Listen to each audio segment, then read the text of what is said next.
Hi, this is Jeff Mesnick from Cybersecurity Journal here at Black Hat in Las Vegas, and I'm standing here with... Dr. Richard Ford. I'm the Chief Scientist here at Forcepoint. Oh, excellent. So how's the show been going? It's fantastic. It's always busy, and this is the last day, so we're all pretty worn, but it's been a good show. Yeah, I've actually been talking to people, and they've been saying you got to turn your phones off, you got to turn all your Wi-Fi off, because people are attacking us on a regular basis. Have you heard that? Yeah, we always give the same advice, even to our folks who are coming here. Be very aware what you plug into your computer. Too. Right. I was thinking about that. I was charging my phone. I'm like, I plugged it into a wall outlet, but someone could be hacking that. Well, the wall outlet's a little bit safer unless it's direct through USB. So use your own charger and then connect through that is the safest way to go. Excellent. So, that's a good segue into kind of the different cybersecurity challenges that are going on right now. Over the past 6 months, there's been a lot of shit that's been going down. So what are the things that we've learned from that? And especially if you're talking to a CEO of a major company, what are you telling them about what's happening? Right, so I think if I was talking to a CEO or a C-level exec, what I'm really focusing on is this is a continual threat. And that cybersecurity needs to become your business enabler, right? Because it's what's enabling you to do your business in a safe way. Right, so you need to change the lens and not go, oh, this is a cost of doing business. It's really enabling you to enter these new markets in a way that allows you to innovate from a business process standpoint. And it's not going to get better, right? These waves of attacks are just going to keep coming at you, so you've got to embrace it and push forwards. Interesting. So what does Forcepoint do to help support that? So we do a number of things, right?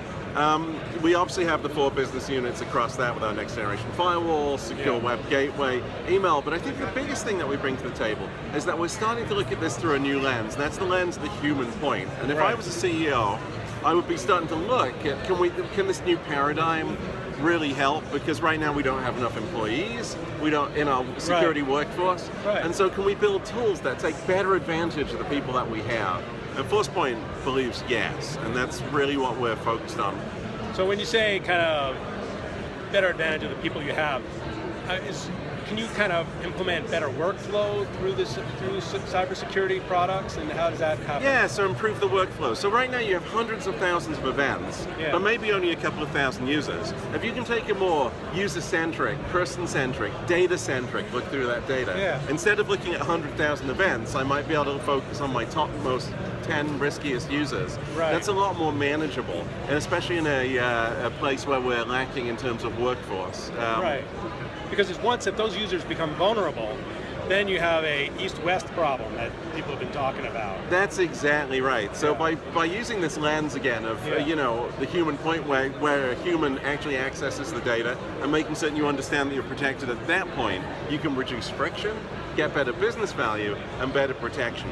Right, because I've seen these like Dilbert cartoons all the time where they say, well, in order to protect our data, we got to lock it down. And I think the character's name was Mordor, right? He's like the CIO who comes in and says, you can't do anything, we're locking you down, so your business dies. But they don't care because they're just an IT guy who doesn't know anything, right? That's right. So one of the things that we talk about is to stop the bad and free the good. And that sounds like a marketing slogan, but it's actually something that I think about a lot as I design these products. That we want to stop these negative outcomes, but reduce the friction that security causes to the business process. That's what we're all about. That's what we're pushing hard to do.